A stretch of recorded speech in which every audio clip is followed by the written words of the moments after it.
Terizla. So at least now, we can rest easy knowing that this is a Rome Carmilla and the Terizla on Edward, who almost single-handedly won in the series against Liquid last How night. many picks for Renegade on the Carmilla? This is his second or third Second total. or third? Yeah, something like that. He's picked it once.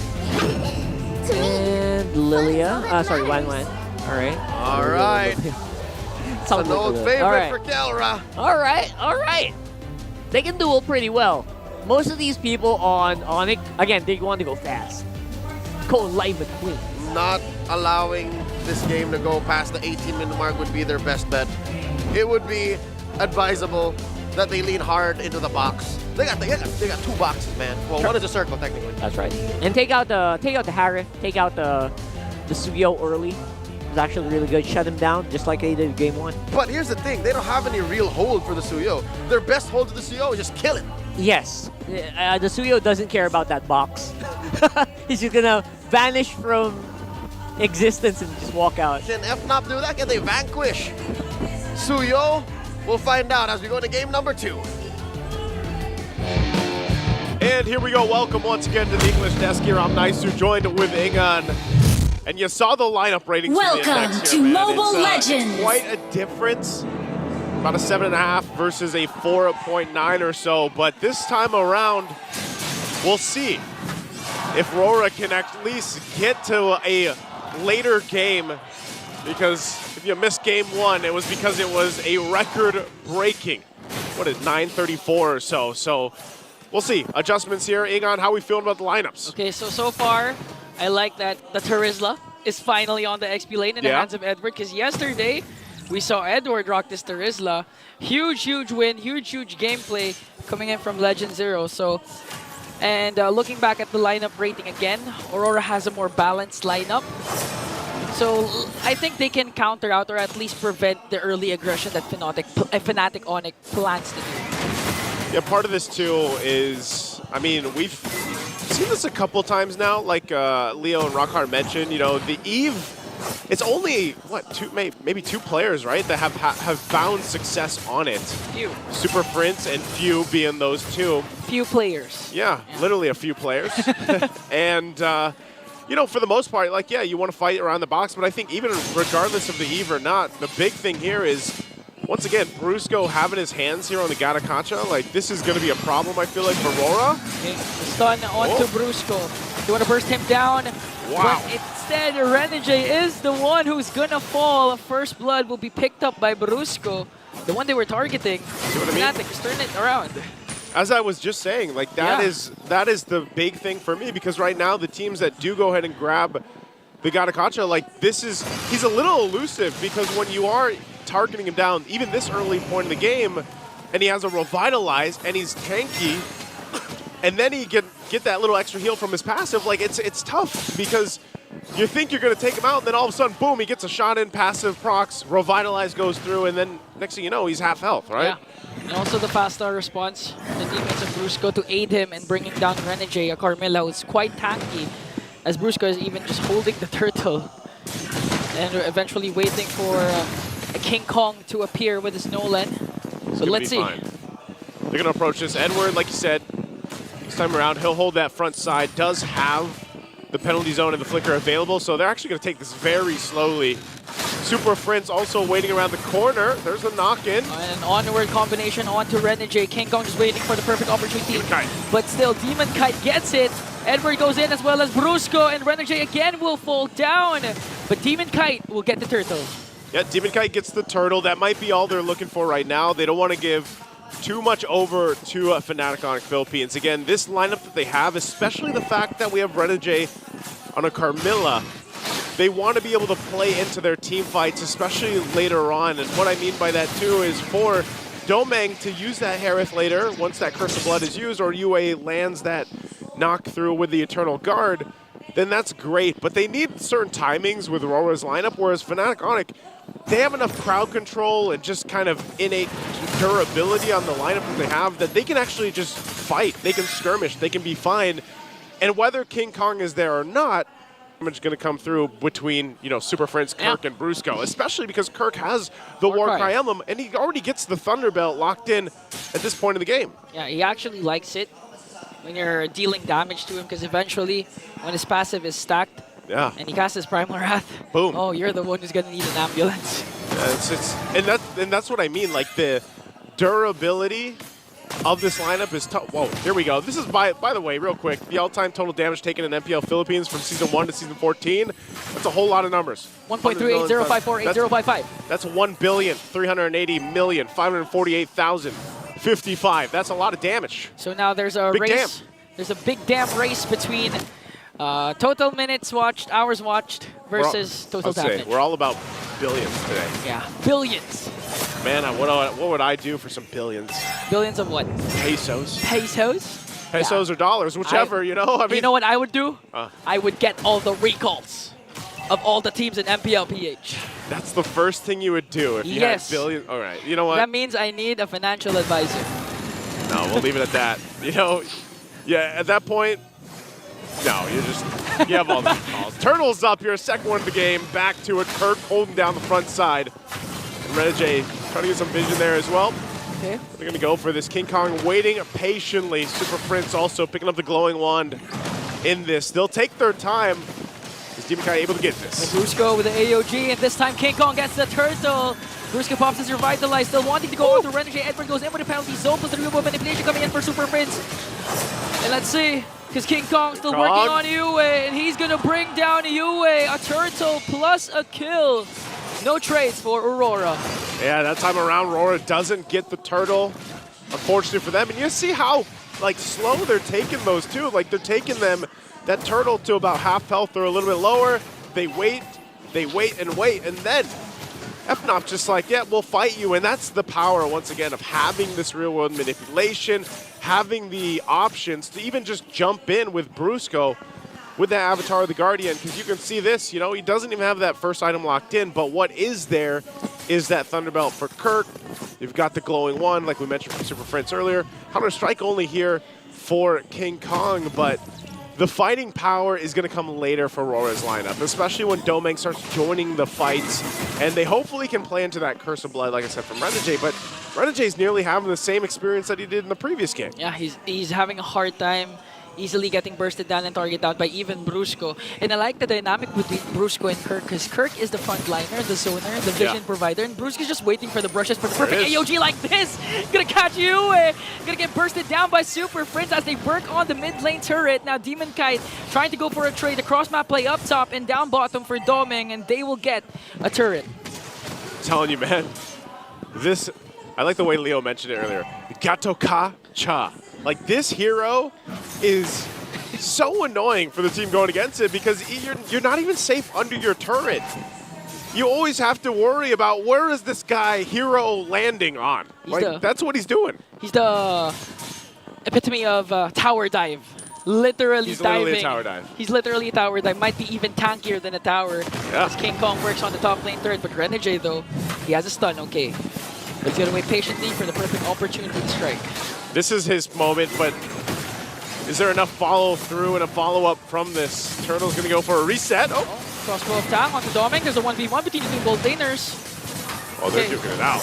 Okay, now good zone here for Renegade onto King Kong as Aurora works on the turtle. They will get an uncontested turtle. Now they want to go for more. Working on Brusco. Will there be a counter-attack coming in from FNATIC though? And there was almost a kill from Kelra onto Domeng. He was able to cast a crossbow attack, but still lacked the damage to do it. He canceled this recall. He wanted to go for Kelra. Oh, he wants the kill. The next standard. My fallen hands though of Super Prince and Kirk. There's the counter-attack and the recall from Kirk. Kirk. Oh man, you gotta love that. You gotta love their recall here. Renegade, does he want to fight this? Okay, they're able to avoid the Curse of Blood. Brusco, King Kong, Super Prince is here. Real world manipulation again from Super Prince. Bounty zone, but Kirk's gonna fall down. They want to go for more. King Kong has to escape. They're up against 4. And there was a trade Aurora was willing to take. Good fight there. I was a little worried for Rora, but luckily they rotated fast enough. They got that down. They also got the flicker out from Super Prince, and then Demon Kite swept in, got the Soul Sever off. So that's the thing. It's respectable damage, especially with the Suyo here. It does get the BOD now locked in, so he's got the Hunter Strike, the Blade of Despair. So that damage is starting to come online. Even so for Domeng, it was a very aggressive, I'm going to take you out, Kelra. He got him. And so now he is also in a position where, all right, he's better off, right? He's got 2 of the items that he needs, Starlium Scythe and the Feather of Heaven. They're good. At this point, Rora, if they can catch a member or 2 off from FNATIC ONIC, play into the fact that Renegade, yes, his job is literally get a stun and maybe drop that Curse of Blood. If he can do that, or they follow through off of Edward's penalty zone for these fights when this Lord comes up, that's going to be great for them. But look at this push. Kelra just going full force on this tier 2, unbothered down the bottom. Yeah, he knows that in terms of 1v1 up against Domeng, he's going to have a hard time. Again, this is a Harriet that has an advantage, especially at this part of the game. So as much as possible, he's going to try and avoid those 1v1 skirmishes and make use of the mobility of 1-1. Just go for the turret pushes as FNATIC ONIC works on the Lord. All right, they're going to go ahead and spot out Kelra here. Lord is up at this point. FNATIC, King Kong goes in with a fracture though. Okay, Kelra just continuing to free hit. All right, they'll keep him at bay. No one presses it forward. You can still see if they can play around some of the macro, push the side lanes, put some pressure somewhere else, they'll go for it. But with this minor lead that Fnop has, they can play into it. King Kong picking up the endless battle. Edward. King Kong's up top. Rora, will they burst down this Lord though? They're respecting the 2.7k gold lead that FNATIC has, and the potential of FNATIC to just go for the kills instead of the objectives. Just trying to spot out what he can. Knows where Demon Kite is now too, so they'll go ahead and get repositioned. No one really has to commit to the Lord at this point because either team can really just win a team fight, right? There's nothing hugely in favor of FNATIC's lineup except for the fact that, again, rearward manipulation around a Lord is great. So that's why you see, even for Rora, they kind of have to worry about where's that setup going to come from, where is also there going to be a jump in. That's always the problem when it comes to these fights. Brusco jumping in. Renegade also holding down the front. He's going to go in for the stun. Okay, Curse of Blood. Going to be casted, but Kelra, though, still able to free hit. Edward has to use the penalty, so the one-way AOD! Connecting on to 2. A double kill from Brusco. King Kong works on Demon Kite as Demon Kite backs away. And a perfectly executed Lord Dance for the Sonics. I don't know, man. I think Brusco's after the MVP again. There's Gattacacha. You can't even run away. You have one way to exit, and he's just like, nope, that's not happening. Boom, Avatar of the Guardian. We're going to take a look at the Infinix replay once again of this fight. It was quite messy. Like, Renegade goes for the stun, and then boom, Unbreakable gets the taunt, forces a defensive penalty zone, sees the opening, charges up. Avatar of the Guardian, hero landing, Brusco, double. Like, this is why I don't know, you gotta not give up the Gattacacho in this kind of series, especially with this kind of case. Like, you lose those fights, you lose those battles too easily. And this is what you were saying even down to game number 1. Like, if the AOG is being casted in your Turisla, like, where are you gonna go? Where are you gonna go? You already defensively used your penalty zone and the flicker. Like, you're a sitting duck, you know? You're not gonna get far from that. Here it is again. Okay, AOG again connecting on to 3 just to zone out and make sure FNATIC will indeed secure an inhibitor turret. Curse of Blood will be casted as well, but Kelra is able to walk away though. In exchange for Brusco, FNATIC ONIC might be able to get an inhibitor in the bottom as soon as the minions will arrive. Rearward manipulation coming in from Super Friends though. And Aurora just continuing their immense defense. And now here comes Kelra trying to work on Renegade. He had no stacks yet for Kelra for the crossbow of Tang, as Domeng casts a Zaman Force to make sure to defend the inhibitor turrets. That time around, Brusco jumps in, hoping that they can at least get that turret off that first Lord. Doesn't happen, so Rora does go ahead and defend successfully. 1 HP on that turret left, but nonetheless, a good defense given the circumstances. So we have to start thinking, all right, Rora. They show that they can fight, they show that they have capabilities, and yes, they're down 5,000 gold, but they're in a position where they can at least fight. They can at least go toe-to-toe. Not sure if they'd actually completely win as long as they're fighting into that death box, and that's where this is difficult. Interesting pickup, by the way, the Malefic Gun. This is an item that you don't see often. It was brought up with all those new items that did come up, but not many people pick it up, and it increases that range. So this is also going to help Kelra, you know, hopefully get that airtime a little bit faster, a little bit easier to get those weak points down as it increases the range. So Yeah, he misses that Beatrix. yeah, he misses the sniper from Beatrix. Beatrix. He misses the sniper. But you know what? Overall, because Kelra doesn't have to worry about too much. You know, like it's more so of what is Rora going to do and how does he respond from it. And a lot of times when you have this Ganakacha, you just respond to him and where he's jumping in from. Yeah, it's like follow the leader. In this case, follow the Brusco. Follow the Brusco. AOG. And for Aurora, the thing is, you have a lot of kit. You have the Curse of Blood, you have the Penalty Zone, a lot even Zapping Force, and of course the ult coming in from Yue. I think at this point, with the lead established by FNATIC ONIC, 6.2k, you need at least all to connect. So you have a chance in going up against the Sonic, especially with the second Lord. Even with that lead, look at this. They're still going to take some time off this Lord. Not going. Oh, no. Renjay goes in with the Curse of Blood onto the backline, but gonna get punished by King Kong with the Fracture AOG again. Coming in from Brusco, but Doming answers right back with a kill of his own as Kirk brings down Doming. Oh, Here comes Kelra all the way from the back, working on Demon Kite. Not even afraid to go up against two. Edward's getting back up a kill onto Kirk. And a 1v1 between Kelra and Yue. And that's it. King Kong works on the base, but Demon Kite and Edward is here. They have minions onto the bottom lane. It's going to be enhanced. Kelra just continuing to work on Edward. Here comes the crossbow attack. Eventually he's going to bring down Legend Zero. Legend Zero stays alive. And the defense from Aurora will succeed. Oh, I thought that was going to be it, man, but unfortunately not enough. And King Kong was marching in with those minions. But Rora will live to fight another day. That body of Smith passive really came in clutch there for Redward. Not going down, but right now the Lord is up. Fnop will go ahead and get in position for this. Rora, it looks like they still want to fight, possibly to try to steal this away or do something. But again, they're just throwing their bodies towards Fnop, really wanting to fight. Oh, waiting for a better result. Okay, AOG coming in from Brusco all the way to the back. And Demon Kai gets the Lord, but they're going to bring down Doming, Renegade, and Demon Kai. FNATIC ONIC doesn't care about the Lord. They want to go for the kill. Goodbye, Yue. Goodbye, Game 2. FNATIC is on match point. Took them a little bit longer, but they're going to charge up and wait to march into the base here as they go and show off. They're all charged up. FNATIC just savoring the moments, and again, thunder, lightning, brighter than the lights of Aurora. Match point for the top seed this season.